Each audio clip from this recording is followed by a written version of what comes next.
आज हम ईरान के एक ऐसे हथियार पर बात कर रहे हैं जिसने हाल ही में आप कह सकते हैं काफी ध्यान खींचा है। ये मिसाइल सिस्टम है खैबर शेकिन। ये 2022 में दुनिया के सामने आई थी और इसे ईरान के मिसाइल प्रोग्राम में एक बड़ा कदम माना जा रहा है। तो चलिए इस पर जो जानकारी उपलब्ध है उसमें थोड़ा गहराई से उतरते हैं। बिल्कुल। और सबसे पहले तो इसका नाम ही देखिए, खैबर शेकन, जिसका मतलब है खैबर को तोड़ने वाला। इसका सीधा ताल्लुक इस्लामिक इतिहास की एक बहुत अहम शुरुआती जीत से है, खैबर की लड़ाई से। तो ये इसके प्रतीकात्मक महत्व को भी दिखाता है। और इसे बनाया भी है ईरान की इस्लामिक रेवोल्यूशनरी गार्ड कॉर्प्स, मतलब IRGC की एरोस्पेस फोर्स ने। ये ईरान की सेना का एक बहुत शक्तिशाली और प्रभावशाली अंग है। अच्छा, तो ये मिसाइल असल में है क्या? मतलब किस टाइप का हथियार है ये और इसकी सबसे खास बात क्या है? बेपरवाही तौर पर देखें तो ये एक मीडियम रेंज बैलिस्टिक मिसाइल है, MRBM जिसे कहते हैं। लेकिन इसकी सबसे चौंकाने वाली बात है इसकी रेंज। जो जानकारी सामने आई है उसके मुताबिक ये 1450 किलोमीटर तक मार कर सकती है। 1450 किलोमीटर, ये तो बहुत ज़्यादा दूरी है। अगर हम रीजनल मैप पर देखें तो इसका क्या मतलब निकलता है? कौन-कौन से इलाके इसकी जद में आ जाते हैं फिर? हाँ, यही इसकी सबसे बड़ी अहमियत है। इस रेंज का सीधा मतलब है कि ये मिसाइल मिडिल ईस्ट के एक बड़े हिस्से को कवर करती है। और ईरान का दावा भी यही है कि ये इजराइल के अंदरूनी इलाकों तक पहुंच सकती है, या फिर इस क्षेत्र में जो अमेरिकी सैन्य ठिकाने हैं वहां तक भी।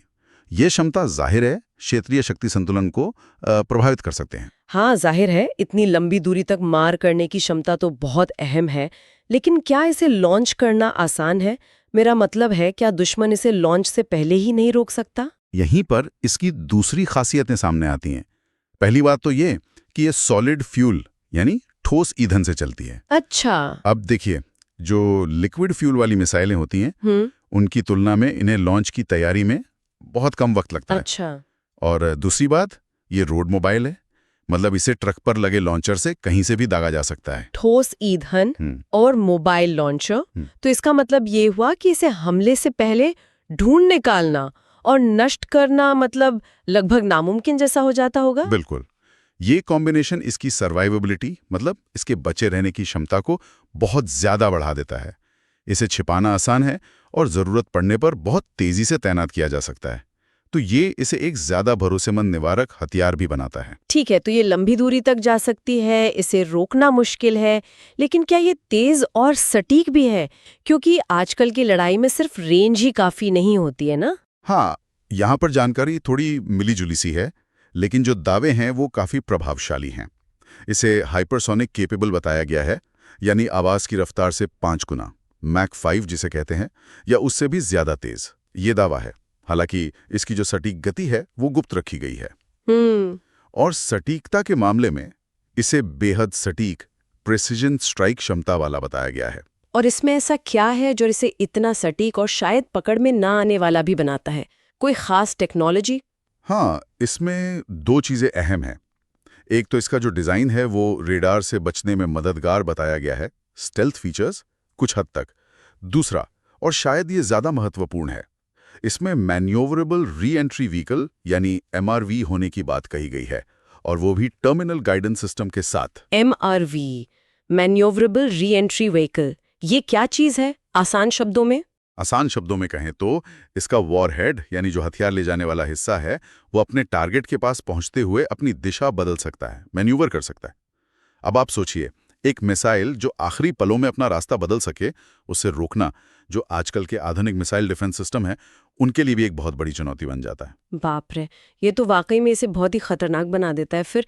अच्छा, ये किस तरह के हथियार ले जा सकती है और क्या इसकी लागत, मतलब खर्च के बारे में कोई अंदाजा है? देखिए, प्राथमिक तौर पर तो इसे पारंपरिक हथियार मतलब कन्वेंशनल वॉरहेड ले जाने के लिए ही डिजाइन किया गया है।